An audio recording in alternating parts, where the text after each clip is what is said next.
Light is older than your first memory. It keeps arriving whether you look or not, carrying the past in straight lines and scattered whispers. You think you see what is there, but mostly you see what you're ready to see. Tonight we'll stand where the world meets the wet surface of your eyes and watch it become yours. Imagine a street at dusk. Neon signs pulse like quiet heartbeats. Car windows flash brief rectangles of evening. People move in small clusters of intention. You believe you're watching it in one sweeping gaze, but your eyes are making tiny leaps, saccades, 3, maybe 4 times a second, stitching pieces into a convincing film. Between leaps, your visual system briefly goes dark, editing out the blur, the way a patient editor hides the hum of the camera. The world you think you see continuously is built from moments you don't, and the brain folds them together before you can question the seam. Look toward the center of anything, a face, a leaf, a word, and your fovea drinks, detail like a quiet, disciplined lens. Step a few degrees away, and resolution drops. Out in the periphery, shapes soften, and colors quiet down. Yet you feel like the whole field is sharp, because your mind does a careful fill in a kind of benevolent forgery. The blind spot in each eye where the optic nerve leaves the retina is a literal hole in your map. You never notice because your brain sketches over it with reasonable guesses, the way an artist paints a sky where the canvas has a tear. There's no conspiracy in it, just efficient engineering. Less data, more story. Step into a lab, fluorescent lights humming, a screen glowing at the far end. A researcher asks you to fixate on a dot while faint images flicker on the side. You swear you saw nothing. Later they show you the captured brain signals, waves of activity, when a face flashed in the periphery, your visual cortex lighting up before you have a name for it. Observation isn't only what you notice, it's what your biology cannot help but register. Attention is the invitation, but perception is the house already full of guests. A simple magic trick works because of these rules. The magician guides your eyes with a bright coin and a smile, and your attention becomes entangled with that brightness. Your gaze and their hands move together, a miniature dance. While the coin travels left, something rightward and quiet slips by unmeasured. You later replay the moment, certain of what you saw, not knowing that certainty is a sensation, not a proof. The trick is not against you. It is with you, using what your system prefers: coherence over chaos, continuity over static. Now step into your own kitchen just before midnight. The refrigerator door swings open and blue light pools onto the floor. You reach for a glass without looking. You don't panic when your hand hesitates, because you carry a map of your home in your head and your body moves through it with near-perfect prediction. That word prediction isn't poetry. It's the quiet architecture of how your brain works. It's always predicting what light will be, what edges will mean, what shadows will hide or reveal. When you glance at the countertop and see the glass where you expected it, your mind feels the satisfaction of a model confirmed. When it isn't there, a small alarm rings and you sweep the scene again, updating the map. This is not mysticism, it's error correction. It's Bayesian before breakfast. Sometimes prediction misses in more dramatic ways. Think of a checkerboard, where a square in shadow looks lighter or darker depending on its neighbors. Think of that infamous dress that split the internet. Some saw blue and black, others white and gold. The light is the same pattern of energy landing on different eyes, but the interpretation is a vote counted by different histories. Your nervous system estimates the lighting context, compensates for shadow or glare, and decides. Every decision is a small collapse of possibility. We each carry different priors, memories of sunlit rooms or dim clubs, late-night screens or morning windows, and those priors tilt the vote. You weren't wrong if you saw white and gold. You were you. On a late bus, you watch a stranger's profile reflected in the glass. The city slides by outside. Your own face floats over it like a ghost. You can't focus on both at once. Your eyes choose a distance, and the world rearranges itself. That choice seems trivial, but it's a small demonstration of a larger rule. You don't perceive everything. You perceive a workable slice. And that slice is biased toward what you value, what you fear, what you expect. Attention is not just a spotlight, it's a budget. Spend it on the reflection and the street fades. Spend it on the street and your face dissolves. Coherence arrives where you point the lamp. Underneath, at the level of the retina, there is choreography. Photons meet photopigments. Molecules change shape. Ion channels open and close like tiny gates. Currents flow. It's chemistry first, then electricity, then meaning. Rods whisper in low light. Cones sing in color. Signals converge and diverge across layers of cells. Before the information even leaves your eye, it's been filtered for motion edges contrast. The optic nerve carries a compressed description of the scene, not a raw photograph. By the time your cortex is involved, the world is already a set of hypotheses. There's a quiet paradox. You think of vision as passive, but the brain is an active, restless negotiator.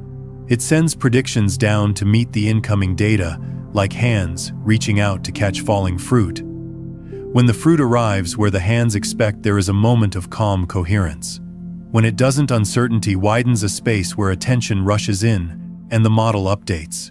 The mind has its quantum noise, thoughts flicker, then clear. Perception settles like a wave, finding a shoreline, then pulling back to try again. Walk with me down a hall where framed photos hang in even intervals. You glance and assume each frame holds a family portrait. But one contains an empty chair. You nearly miss it because your eyes edit by pattern. The brain loves repetition. It sleeps in rhythm. When something breaks the rhythm, you feel a tiny jolt, novelty announcing itself. That jolt is neither good nor bad. It's a message, there's information here. Your body orients toward it, and for a moment the hall becomes a lab, and your life a study. Uncertainty is the room where freedom breathes. In that room, you can choose to look again. There is a word people use, illusion, that often sounds like an accusation. But illusions are the tuition you pay to understand how vision works. They are not failures. They are demonstrations. Staring at an afterimage that blooms in the opposite color isn't proof you're broken. It's proof your system adapts for efficiency. It recalibrates to maintain balance in a shifting world. Look long enough at red, and your sensors lean away, so that white suddenly carries a ghost of green. The world hasn't changed, your calibration has. You are not seeing less truth, you are seeing the cost of keeping truth fluid. In a crowded cafe, you glance at a menu board. Your eyes dart in quick saccades across the chalk lines. The words arrive in bits and rebuild into a coherent thought. Espresso pour over some seasonal blend with a name that tries too hard. You don't realize your brain is correcting for the glare from the front window, subtracting the reflections of passing cars, stabilizing your view over the micro bounce of your own heartbeat. You lift the cup, and steam bends the air.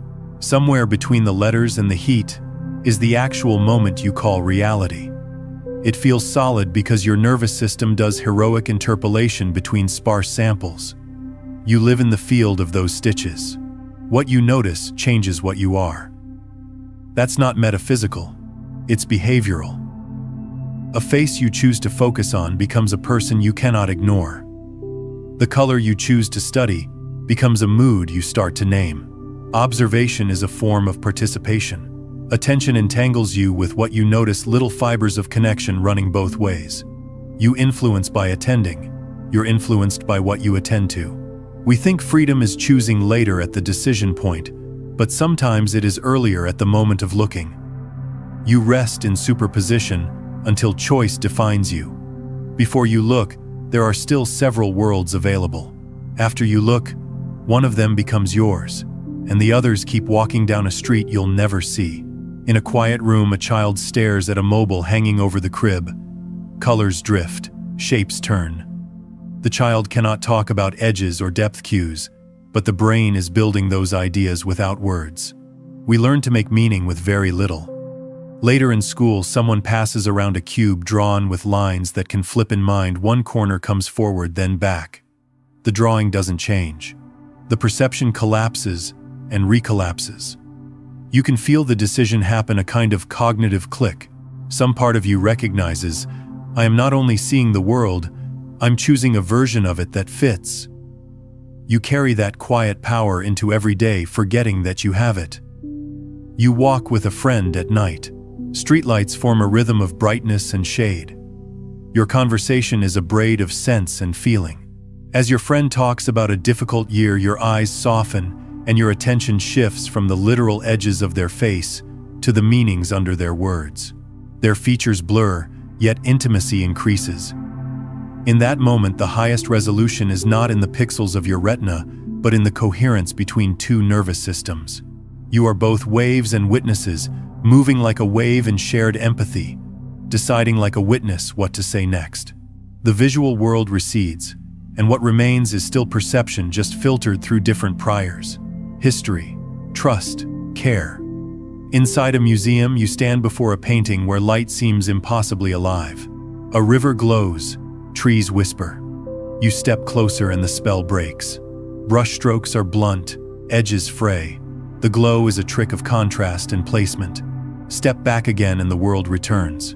Your eyes are doing the same thing the artist did, averaging, blending, separating, integrating. Perception is creative, and the artist knows it, exploiting your system's hunger for plausible surfaces. You walk away not cheated but awakened to the partnership. Sight is collaboration, and much of the time you're the silent co-author. Let's be precise without losing the warmth.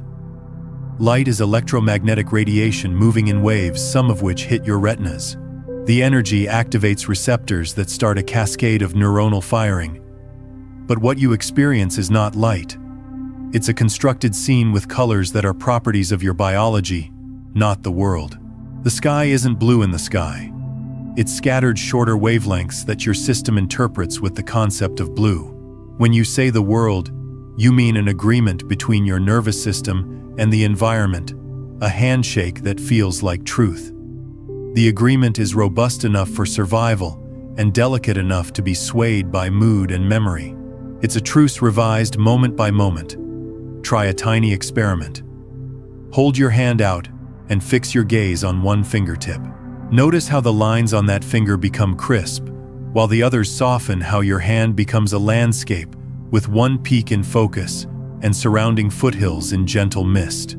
Shift your gaze to the gap between two fingers and watch the edges pop there.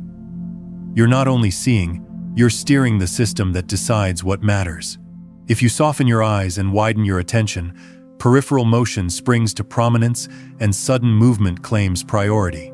Your perception allocates resources the way a city allocates power during a storm. What must stay on? What can dim? What can wait? In a room with a ticking clock, your brain quickly subtracts the tick. Constant sound becomes the baseline, so you can notice change. The same is true in vision. Constant features fade. Motion captures. You arrange your life around this even if you don't know it by name. You position your desk by a window not just for light, but for the subtle therapy of motion beyond glass. The brain needs difference to feel alive, and it needs stability to stay sane. Vision balances those demands with ruthless kindness. There are moments when perception stumbles in a way that feels intimate. You mistake a coat on a chair for a person. Your heart flips and then laughs at itself. Fear, expectation, fatigue.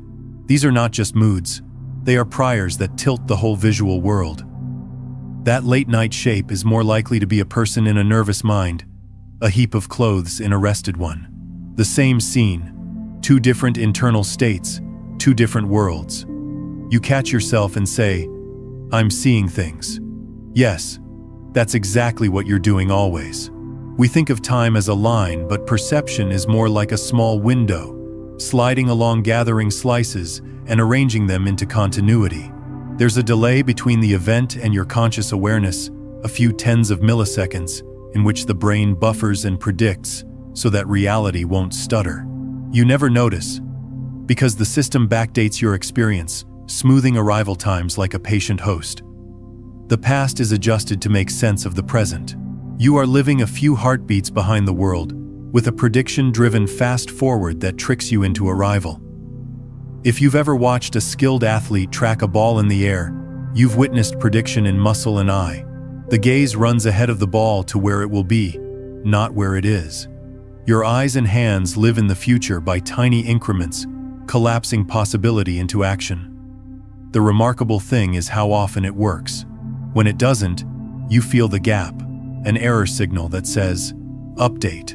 You do, and the system gets a bit more coherent. This loop is your life: perceive, predict, compare, correct. The poetry is in the loop, not outside it. Even color itself is not as stable as we pretend. Walk from a warm-lit room into a cool-lit one, and your favorite shirt changes tone. You forgive the world because your brain maintains color constancy, compensating for the illumination so that a red apple stays red under morning or evening light. That constancy is not a given. It's a daily miracle of calibration. Most of the time, it's perfect. Sometimes, like with the dress, everyone argued about your calibration guesses differently than someone else's.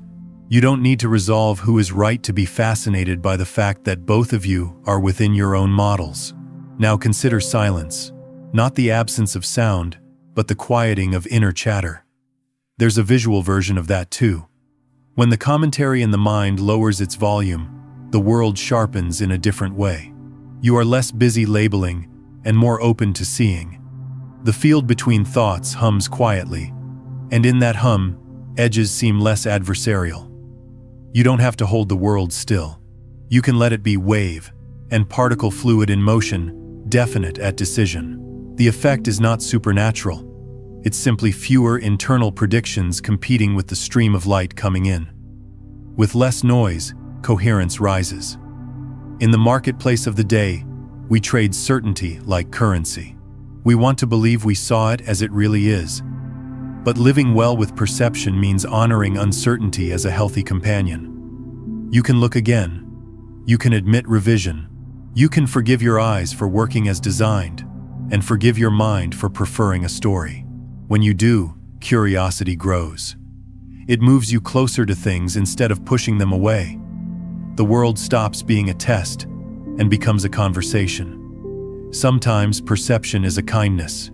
A memory fades at the edges, the harshness softening until the center remains, and the rest becomes a watercolor wash. Your mind did that so you could keep walking. Other times, perception is a demand.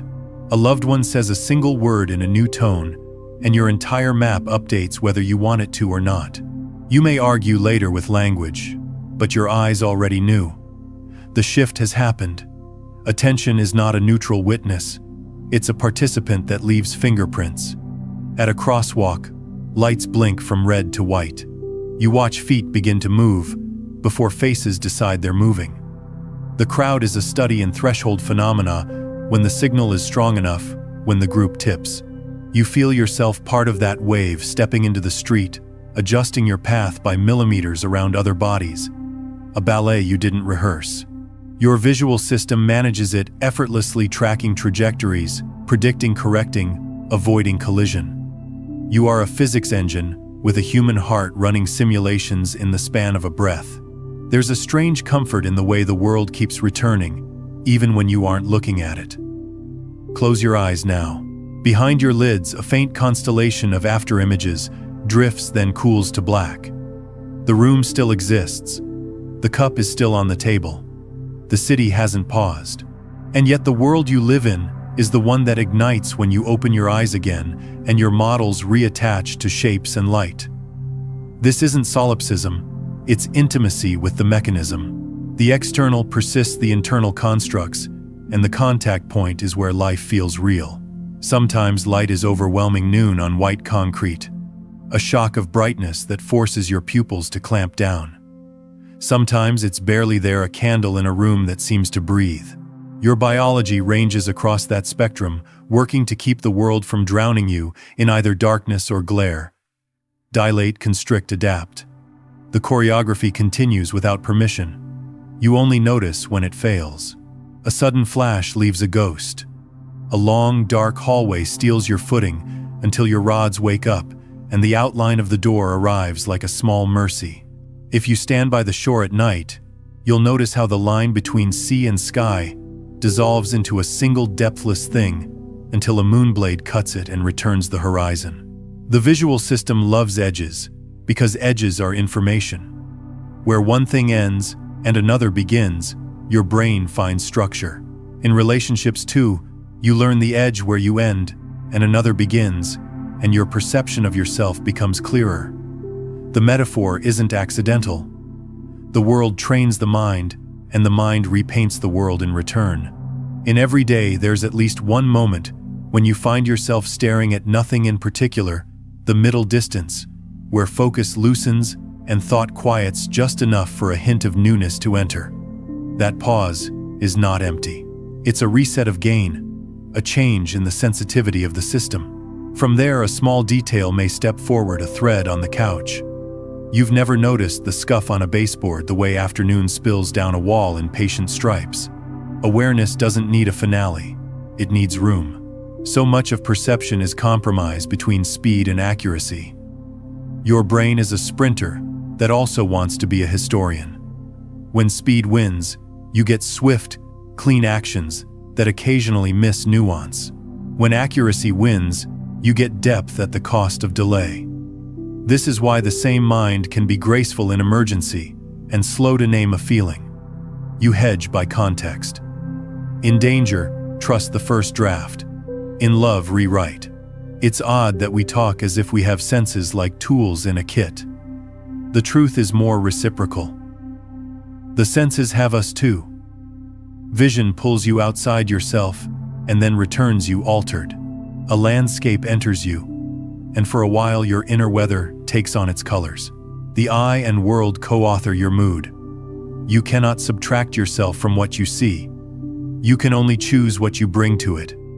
Fear or curiosity, defense or openness, noise or coherence. We live in a tangle of thresholds. What's noticed, what's heard, what's felt, and each threshold can be tuned. Attention is the slider. If you learn to move it deliberately, the world becomes less of a blur and more of a layered score. This isn't a mystical promise. It's the simple practice of looking with intention, of acknowledging the uncertainty that makes room for learning. You do not need to hold the universe in your gaze. You only need to honor the patch of light that arrived just now, and the model in you that will greet it. Sometimes when we're tired, the world's edges seem harsher.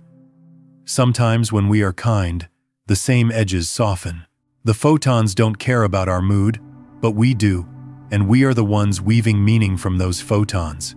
If that sounds heavy, lighten it. It's only the daily miracle of being alive with a nervous system that evolved to keep us from walking off cliffs and to let us linger in front of sunsets. It is both pragmatic and generous. You can trust it most of the time. When it stumbles, you can smile and look again. And if there's a shiver in all of this, it's not fear. It's the recognition that the world isn't simply out there, and you aren't simply in here. There's a field of contact where the map and the territory shake hands, where observation makes a small difference to what you meet, and what you meet makes a large difference to who you become. If you think of yourself as a stable eye that sees, allow, just for a moment, the possibility that you are also what is seen, rewritten by light with every blink. Your eyes are not cameras. They are negotiators and poets, physicists and caretakers. They work at the edge of uncertainty, compressing chaos into form, without insisting on perfection. They let you move through rooms and through relationships, through danger and relief, with a model that is good enough to love. If you want to change your life, you don't have to change the world. You can change what you look at and how long you stay. You can change the story you ask the light to tell. In the end, and even in the middle, you are both wave and witness, the moment that arrives and the choice that defines it. Light keeps coming. The world keeps offering itself in patterns and breaks. Your eyes keep rewriting on the fly. And somewhere in that continuous edit there is a place to rest, not by freezing the scene, but by standing inside it with fewer demands and more attention. Letting perception do what it does best, make a living bridge between possible and real, and let you cross it one breath, long frame at a time. You notice the way a shadow knows your shape before you adjust to it, how the room seems to accept you, even as you're still arriving. There is an art to this daily reunion. Every doorway is a calibration, every threshold, a quiet recalculation of brightness and contrast. You cross, and the world folds around you, an origami of edges and gradients, taking form under the pressure of looking. A friend texts you a photo taken on a mountain. You weren't there, but for a moment, you feel the altitude in your chest.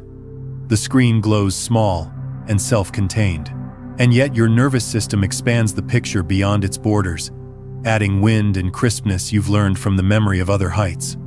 No one taught your brain to do that. It devours context like a living thing. When the image is ambiguous, a rock that looks like a face, a cloud shaped like a running animal, you sense the tug of pareidolia, the instinct to complete. It's not childish, it's ancient efficiency. Sparse signals rich results. In a grocery aisle, everything is a competition for your gaze. Colors have been engineered to catch you, high saturation labels, clean fonts, a promise in every palette. Your eye moves the way a magnet moves across filings, pulled by contrast, guided by lines that point and curves that invite. You pick a jar without quite knowing why, and later tell a more elegant story. It was healthier, it was cheaper, it was recommended. Perception acts quickly, explanation strolls behind. There is no shame in the gap. The gap is where humility lives. You learn to refine the first draft of sight. A photographer lifts a camera and frames. The act of framing is also an act of omission, cutting out what would dilute the moment, letting a square of the world speak on its own terms. We do this constantly without glass. We position ourselves for better light in a conversation. We move our head a few degrees to avoid glare on someone's glasses so we can read their eyes. We angle our body so our peripheral vision can track a doorway while we attend to a friend. The choreography is unconscious until attention warms it. Then it becomes choice, and with choice, a different kind of presence arrives. There's a lab where perception and decision are measured in blips and traces. You sit with electrodes on your scalp, watching shapes appear for a fraction of a second. The technician tells you to press a button when you see a circle. Sometimes you press too late. Sometimes you press when there was only a near circle. What you learn is that your threshold moves depending on fatigue, expectation, mood. A model in the back brain sets the bar, and the rest of you follows. If the bar were fixed, you would be a machine. You are fortunate to be adjustable. Uncertainty isn't a flaw. It is a protective field, allowing you to gather more before committing to less. On the train, someone flips through headlines on a phone. Your eyes catch a phrase, and it blooms with associations. Each word is a small trigger. Each trigger rearranges the scene. The car's fluorescent lights are the same. The rails hum the same. And yet the meaning of this morning leans toward hope or urgency, depending on the frame you let in. Observation alters the observer, because observation isn't just looking. It's letting something into your model. Attention is the gate, where you decide who your guests will be. If you sit at a window long enough, you start to notice the slow frequencies, the way the light angle changes across the hour, the way birds trace habitual routes, the subtle thermal shimmer above a rooftop that only appears when certain conditions align. It's as if the world is full of rhythms at multiple scales, and your nervous system can tune its receptor to one or another. When agitation owns the dial, you only hear the treble of alarm.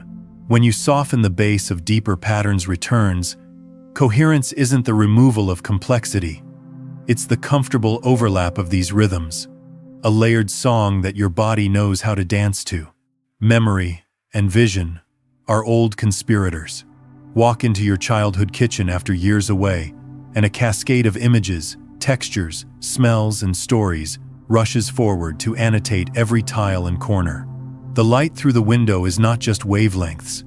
It's an invitation to remember the time you spilled sugar, the afternoon you watched dust roll in sunbeams like galaxies. Your eyes gather the minimum and your memory supplies the rest. This is not deception. This is continuity. Without it, you would be a stranger in every room. Sometimes you get it wrong in ways that catch you. You hand a drink to someone at a party, and later are certain you left the cup on the bookshelf. When it appears on the kitchen counter, it's tempting to accuse the world of moving it.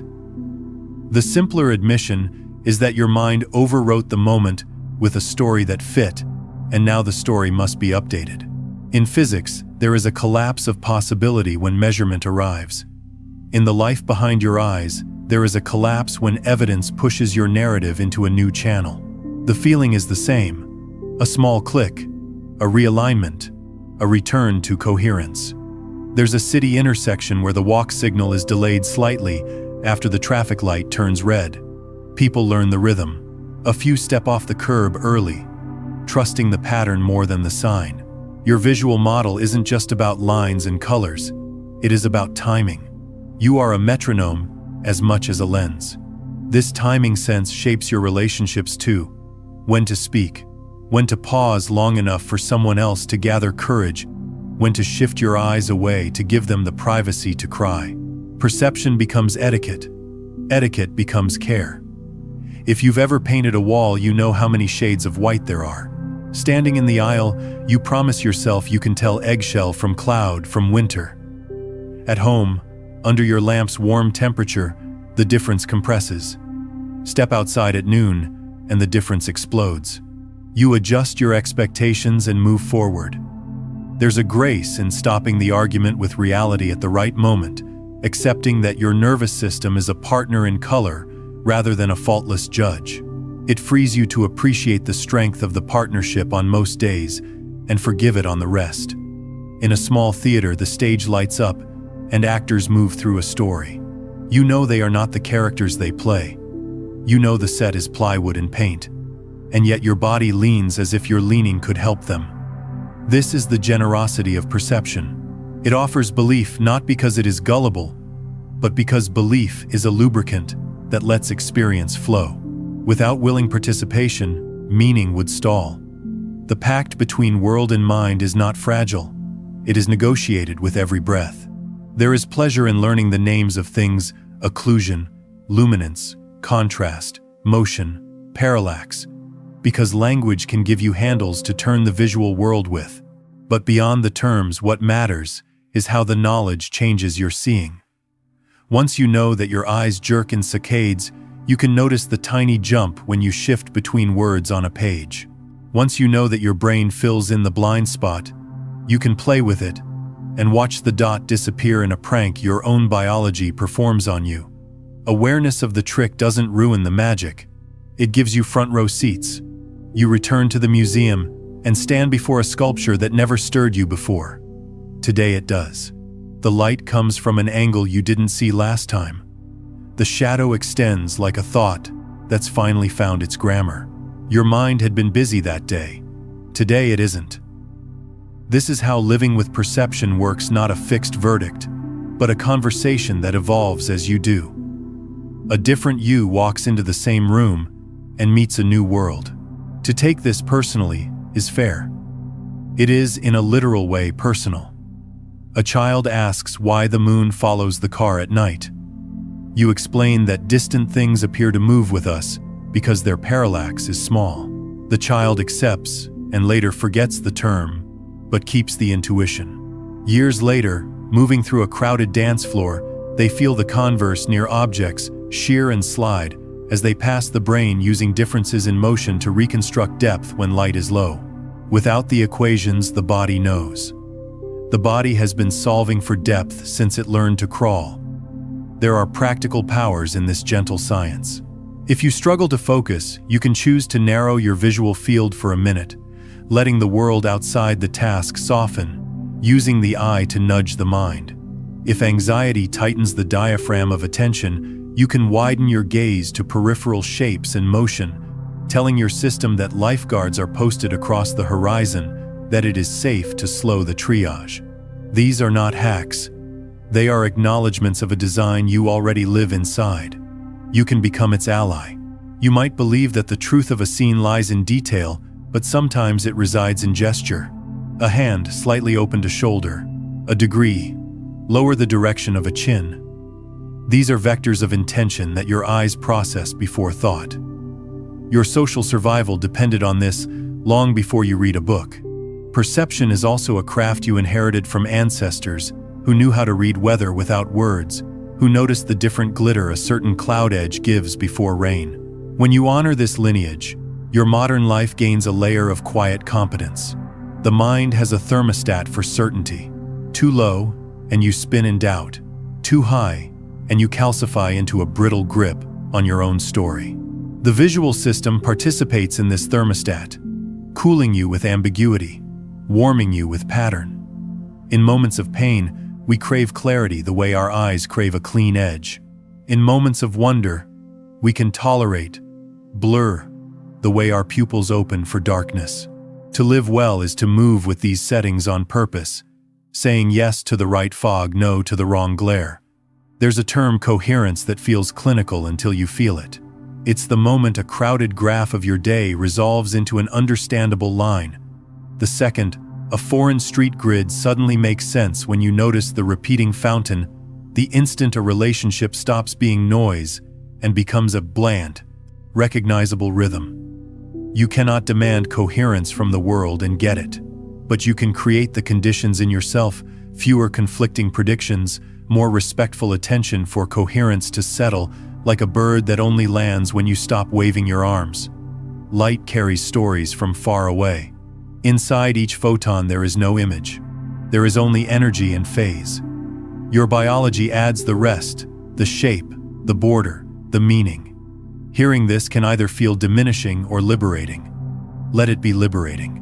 It means you are not a passive passenger in a universe that streams past you. You are a participant, switching tracks, opening doors, closing others. You move like a wave across options. You decide like a witness at a threshold. The dignity of being an observer is not small. Walking home at night, you pass an apartment window and glimpse someone arranging flowers. You look away out of courtesy, and in doing so, alter your memory of the moment. You'll remember a warm rectangle of light and a figure in motion. The specifics dissolve into a gesture you can carry without stealing. This too is perception with ethics built in. We do not need a full resolution copy of every scene. We need enough to live among others with tenderness. Patterns carry a gravity that can keep you safe and also keep you stuck. If your morning commute always takes the same streets, your eyes begin to doze through landmarks, saving energy. One day, choose a different route and watch how the world wakes you new angles of light between buildings. A mural you've never met, a tree whose leaves sound like a language you nearly know. The act of rerouting is an act of renewing perception. You become larger not by adding more information but by changing the shape of attention that holds it. There are seasons when the mind clenches around a problem and drags it into every scene. Vision follows, finding confirmation everywhere, the way you spot your car model on every block after you buy one. This isn't superstition, it's a primed filter. It can be softened. Name the priming and the filter loosens. Name what else is here, and the aperture opens. Observation loosens the knot. That observation tightened a paradox that isn't cruel but merciful. The system is plastic, not punitive. The older you get, the more you notice that certain moments contain more life than their neighbors, as if the frame rate briefly increased. A grandmother's hands around a teacup. The first time you see the sea after months inland. Eyes meeting across a room with the unguarded honesty of recognition. These are collapses in the best sense possibility. Choosing a path with a soft but unmistakable click. You step inside that path and feel more real by association. If you've ever tried to catch your own mind in the act, watching as it assigns meaning to a surprise, you've felt the thrill of seeing the assembly happen. There's a fraction of a second when your model is loose. A sound could be a door, could be thunder, could be someone you love arriving. Then it becomes one of those, and the others melt away. The remaining reality feels inevitable, but it wasn't. The sensation of inevitability is perception's afterglow. Remembering this makes you kinder to yourself and to others who chose differently with their half-second. The horizon is a teacher. Stand at the edge of a lake and notice how your body settles when your eyes have somewhere far to rest. The optic system has muscles like any other, and distance is a stretch those muscles enjoy. The mind enjoys it too, interpreting the long line as room to move in. A short room with no windows crowds sight and thought alike. A long view relaxes both. When life feels narrow, sometimes the solution is literal. Go where the eye can breathe and watch the mind follow. We live in a commons of attention. At a concert, thousands of eyes converge on the same stage, and the atmosphere changes. It's not just sound that binds the crowd, it's the synchronized act of looking. Entanglement is a big word, but there's a daily version here. Your attention and mine can align, and in aligning amplify experience. This is why shared sunsets feel different than solitary ones. Why watching a film in a theater alters your perception of the film. Your model is porous, and in the best cases that porosity is a generosity. Inside the clinic, a person puts on new glasses for the first time. They blink and laugh because the world has edges they'd quietly abandoned. Leaves are separate again. Signs talk from farther away. Faces sharpen into particularity. The shift is mechanical corrected curvature of lenses, rays converging where they should, but the effect is existential. Coherence returned with a pair of frames. The gratitude is not only for the device, it's for the reminder that the world had been crisp all along, waiting for a bridge to its sharpness. Pain changes seeing. Grief lowers contrast, and the world looks flat. Joy raises it, and everything glows. These are not hallucinations. They are modulators turning the gain up or down across your sensory field. Telling yourself to see things as they are misses the truth that things as they are always pass through you first. You can, however, notice the modulation with some affection. You can say the world is quiet today in my eyes, not because it is lesser, but because I am. That honesty is a pulse of integrity in the field. The small disciplines matter. Cleaning your screen changes your tolerance for blur that day. Wiping your glasses shifts your patience with confusion. Opening a curtain before you begin a hard conversation increases the share of the world inside the room. These are gestures toward better inputs for a system that thrives on clear signals. None of them installs wisdom. They remove a little noise so wisdom has a chance to be heard. Even in a familiar neighborhood, depth can surprise.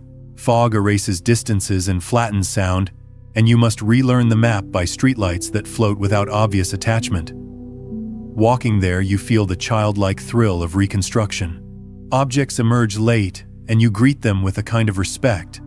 They waited in superposition for you. Now they are lamppost, hedge, mailbox. The game is clean, and you are good at it because your species got good at it over a long time. The phone in your pocket is new. The vision that guides your step is old and dear. When you close your eyes and picture the face of someone you love, what comes is not a photograph, but a collection of moments. The tilt of a smile, the crinkle around an eye, the angle of a look that appears only when they're about to say something kind. This internal image is assembled from light you've welcomed many times, and it is more accurate to the person than any still frame. Your brain trusts dynamics. It believes in the life between frames, and so your memory of them is fluid, updated each meeting a living coherence rather than a monument. Sit with a bowl of fruit on a table. Watch the way edges glow where contrast is highest. How skin textures invite your fingertips to guess before they touch. Notice how speculation about taste, sweetness, tartness slides into the scene as if it were part of the color. You're not merely seeing. You are previewing the next moments of your life. Perception loves utility. It doesn't want to build a gallery. It wants to build a plan. The miracle is that beauty appears anyway, uninvited, and constant, a byproduct of useful prediction done well. We often say, I couldn't believe my eyes, as if sight is a witness that must always be trusted or impeached. Try a gentler posture. Believe them provisionally. Let your eyes submit their report. Let your mind cross-examine with curiosity. Let the verdict be open to appeal. In that civic model, you are less likely to sacrifice wonder for certainty and less likely to drown in doubt. You become a fair court for the world to speak in. Light does not argue. It arrives. It yields or bounces, scatters or sinks, and in each move offers clues. Your job, if you want it, is to meet it with the least distortion you can manage on the days that matter, and to forgive yourself on the days you cannot. If that sounds like advice for living it, is because it is difficult to separate vision from everything else. The way you see is the way you proceed. There is a morning when you step into your hallway and notice for the first time how the grain in the wood door flows like a small river. It has always been there. You did not become better eyes overnight. You became a different kind of observer, less hurried for a moment, available for micro-beauty. That availability is not mystical. It is the simple rearrangement of budgets, a few fewer cycles of prediction, a few more cycles of reception. In that redistribution, the world is invited to speak more clearly. Think of the people you meet, whose presence settles a room. Part of what they offer is visual, an unforced gaze that neither clutches nor avoids, a way of letting their eyes rest without scanning for exit or reward. Around them, others entrain as pendulums do when hung from the same beam. It is physics at the amplitude of human life. This entrainment doesn't erase individuality. It tunes it like instruments adjusting to a shared key. Coherence is contagious when one system stops broadcasting so much noise. We are not only seeing, we are being seen. The awareness of being observed changes posture expression, even how we interpret our own internal landscape. Under another's eyes, we choose a version of ourselves that can stand the light. At its worst, this is pretense. At its best, it is aspiration, the collapse into a better state, because someone's attention asked for it. It's tempting to consider this performative and false. Instead, consider attention as a catalyst, and the improved behavior as a real phase you might inhabit if you kept practicing. In the end, perception is not a trap to escape, but a terrain to know. It has hills where certainty stands, valleys where ambiguity pools, and long flat stretches where habit lets us cruise with safe efficiency. Storms come fatigue, grief, rage, and the visibility drops. Then there are rare days like high-altitude mornings when every edge is crisp and the air tastes like math. You do not control the weather, but you can learn its patterns and prepare accordingly. That preparation might be as simple as cleaning a lens, moving a lamp, taking a different street, or asking a different question. The last thing you saw before sleep last night still lingers somewhere in you, a faint echo of light on neural tissue. The first thing you saw this morning set the tone for the cascade. You are not obligated to curate every view, but you can befriend the idea that what you look at changes how you are. We take in a constant stream of photons, and in exchange we send out choices: attention for light, action for pattern. It is a trade that shapes a life. If there's a promise hiding here, it's modest. What you attend to with care becomes more real for you, and in becoming more real for you, it gains a chance to become more real in the world you share with others. You can't stop light from arriving. You can choose how to meet it. You can lift your gaze when it sinks, soften it when it clenches, narrow it when precision is needed, widen it when you've trapped yourself in a corner too small for your breath. You can accept uncertainty as a companion and coherence as a visitor who likes quiet rooms. Somewhere right now, a ray of light bounced off a face you haven't met yet, passed through glass, bent slightly through a tear's meniscus, and arrived at a retina where it became more than physics. It became a chance to be kinder, a reason to speak, a cause to change plans. That is the scale at which sight matters. It turns the abstract into the actual. It writes the next sentence of your day in a script you're learning to read with greater fluency. The street outside is the same street. The room is the same room. Your eyes are the ones you've always had. And yet, as you sit here, perhaps something in you feels more spacious, as if a few new windows opened on familiar walls. They were buried in the blueprint all along. You found them by looking, as if the world had more to give, and you had more to receive. It does. You do. What then will you let the next light make of you?